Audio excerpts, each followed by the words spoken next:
Hello again, my name's John. I'm a retired cook from the northeast of England in the UK, and welcome to my latest bread video. And in this one, I'll show you how to make this fantastic rustic and very tasty crusty loaf of farmhouse style bread. And it's not very difficult and relatively quick to make. So long as you follow all the measurements and instructions carefully, there's no reason why you shouldn't be able to replicate this amazing recipe yourself. You can view the ingredients list and full written method for this recipe on the recipe page on the channel's website. I'll leave a link in the description under the video, or you can click on the eye icon top right of the screen to take you directly to the recipe page. And I'd like to thank the Patreon and PayPal supporters for their very kind help. I'll be doing the shout out and name splash a little later in the video. Okay, let's get on with today's recipe. As always, I'll make sure the yeast is alive and well at the start. So I'll add a teaspoon of sugar to the lukewarm water. The sugar is only there to give the yeast something to feed on. Right, now in goes the yeast, and give it a good mix. I'm using instant yeast, but active yeast is okay too. And if you're interested, this is a 76% hydration bread, and that's fairly wet but perfectly manageable. Okay, I'll set that aside until it activates. And if you don't see any activity after 10 minutes, your yeast must be dead and it needs replacing. Right, let's start putting this together. To a large bowl, add your 250 grams of bread flour. The imperial weights, by the way, are in the ingredients list at the start of the video or on the website recipe page. And as you can see, right there on the screen. Now add the 250 grams of all-purpose flour. You can make this beautiful bread with all bread flour or all plain flour, but having that 50-50 mix gives this finished bread a much better taste and chewier texture. Plus, using 50% plain flour works out a lot cheaper. Win-win. Now add the salt and mix it in.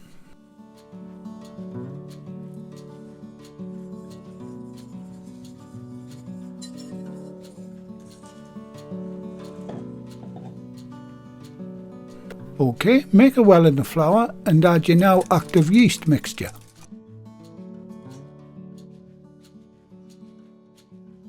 Right, using my trusty wooden spoon handle, I'll bring it all together.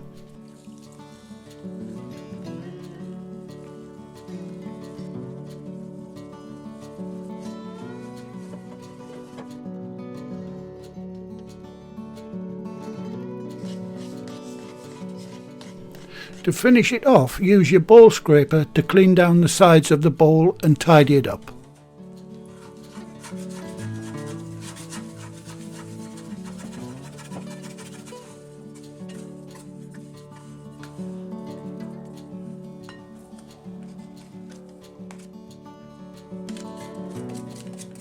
You should now have what's known as a shaggy dough that looks like this.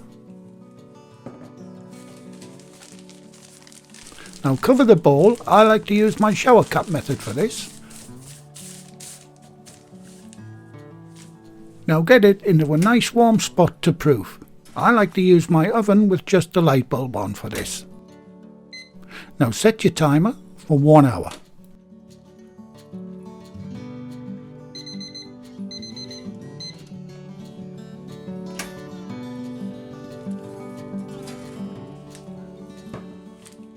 Okay, once that first hour is up, your dough should have just about doubled in size.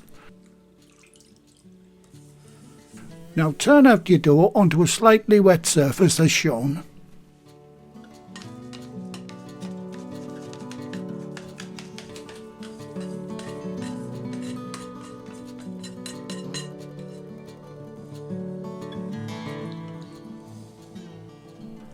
And with wet hands, to prevent it from sticking, give it a few slapping folds. I'm doing this in real time.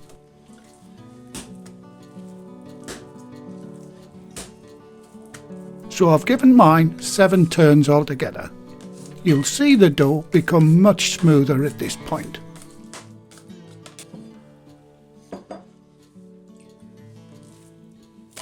Now get it back into the bowl and cover it again.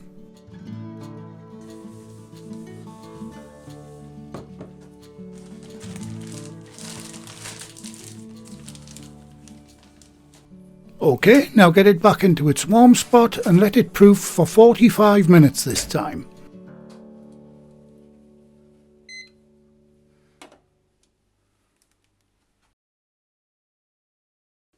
Okay, time to prep a couple of things for the next stage. Now I'll be making my loaf in a very hot preheated Dutch oven, but I'll speak more about that and alternatives to the Dutchie when we get to it. But to transfer the final proof dough to the hot Dutch oven we need a vessel, and I'll be using this pan lined with parchment paper to do that. All will become clearer a little later in the video. Right, so I'll get on with lining this pan. Now I like to use 2 pieces of paper as shown.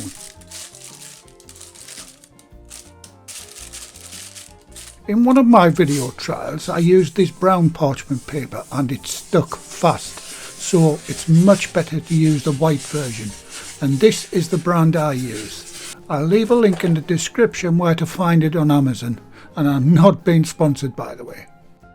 Right, that's done. Now I'll set that aside for now. Okay, once that proofing time's up, I can start to prepare it for the final rise. And as you can see, it's well risen.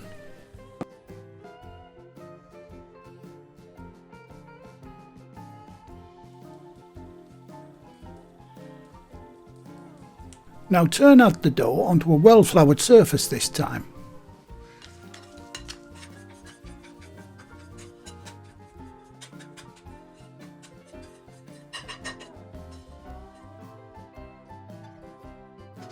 Once it's out, give the top of the dough a good dusting with flour too.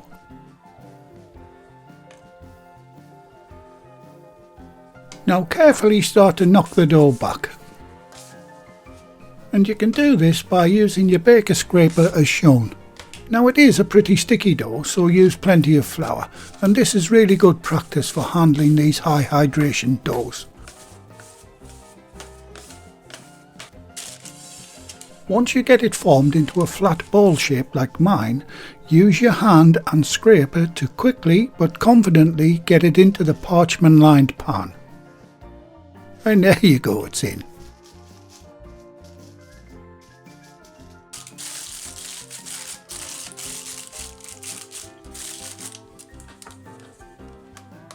Now dust the top of the dough with a little flour and then get it covered with a lightweight dry cloth like so.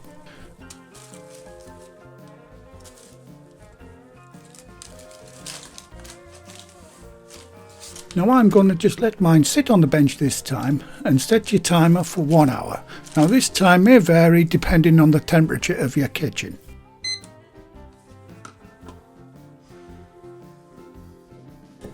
Okay, here's a couple of ideas on what to bake your bread in. My first suggestion is an ordinary cooking pot like this one, as long as it has an oven-proof lid. The second vessel you could use is a clay casserole dish, something like this one, and once again it has to have a good fitting lid and straight sides. But like I said earlier, I'm using my cast iron 5-quart or 6-litre Dutch oven to bake mine in. When there's only 30 minutes left on the final proof, preheat your oven to 230 Celsius, that's 445 Fahrenheit or gas mark 8. Soon as you turn it on, add your pot to the oven, especially if you're using a cast iron Dutch oven, because it needs at least 30 minutes to get up to temperature. Okay, time to bake this beauty. Now get your dough pan as close to the oven as possible. Gently remove the cloth. And as you can see, it's looking well risen and ready to bake. Now using your baker's lame or blade, give 1 or 2 slashes across the top of the dough. Do this in 3 or 4 gentle passes as shown. Now very carefully lift out the hot baking vessel, the Dutch oven in my case, and remove the lid. And being careful once more, lift up the dough using the paper as shown, and place it gently into the pot. And if you have removed your gloves like me to lift the dough, be extra careful not to touch the sides of the hot pan. Now I'll get my gloves back on and replace the lid and get it back into the oven, and I need to bake this for 30 minutes. And a quick mention as to why it's important to use a vessel with a good fitting lid. As the bread bakes in these high temperatures, the lid traps in the steam that's produced from the dough, and it's that steam that makes the bread crispy. And at this point, I hope you don't mind if I give my 3 recipe books a bit of a plug. The books have lots of our favourite recipes from our work kitchens in them. All 3 books are available in the website shop, along with lots of other equipment I use in the videos. And by popular demand, the skeleton style oven gloves are now available too. Just click on the eye icon top right of your screen and that'll take you to the website shop where all of these items are available now.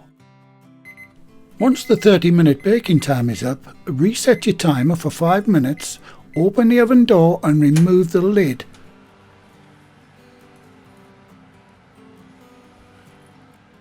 And bake it for that further 5 minutes with the lid off. This will make the top even crispier. And here's a little commercial kitchen safety tip. If there's anything hot lying about your kitchen, like this lid that's just been removed from the oven, always leave a cloth on it. Now you know it's hot, but anyone coming into the kitchen doesn't know that and may pick it up. Now this is a safety rule in all commercial kitchens, but it's well worth adopting in the home environment too.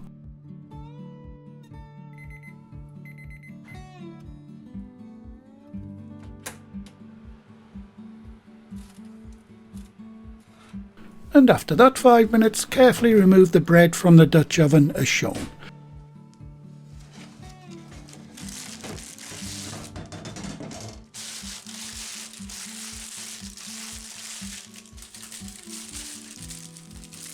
The paper should come off no problem.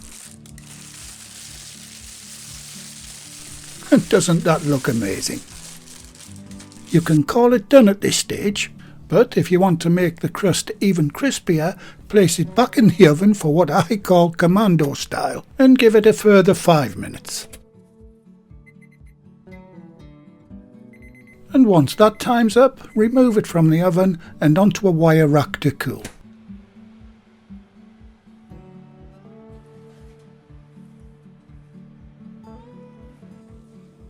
Now I'll come back in a few minutes and cut a slice off and show you what the inside's like, and of course have a little taste.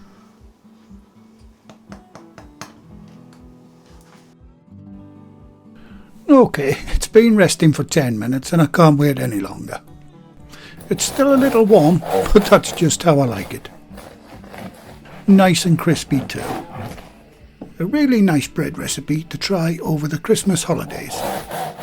And as I said earlier, it'll give you good practice in handling this high hydration dough. As you can see, the structure of the bread is amazing and it smells absolutely gorgeous. I'll try some with a little butter. And that is truly an amazing bread. The crispness, the taste, the texture, it's got everything you need in a good bread. And if you try this one, I'm sure you and your family will give it a big thumbs up. And as promised at the beginning, here is the latest list of my Patreon and PayPal supporters. And they are Andrew and Guyan, John the Baker, Jeffrey Miller, Shaquille and Alexandra, Tony Evans, Judy Teo, Wendy Shamblin, Marco Jerolimic, Neil and Ed Christ. And there's also one who wishes to remain anonymous.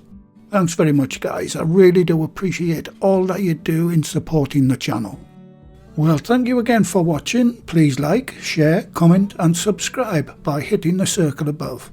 If you do subscribe, activate the bell icon next to the subscribe button on my channel page. And by doing that, you'll be automatically notified every time I upload a new video. And in the meantime, here's a few of my other videos and playlists that you may want to watch. So, until the next time, be safe in your kitchen and bye for now.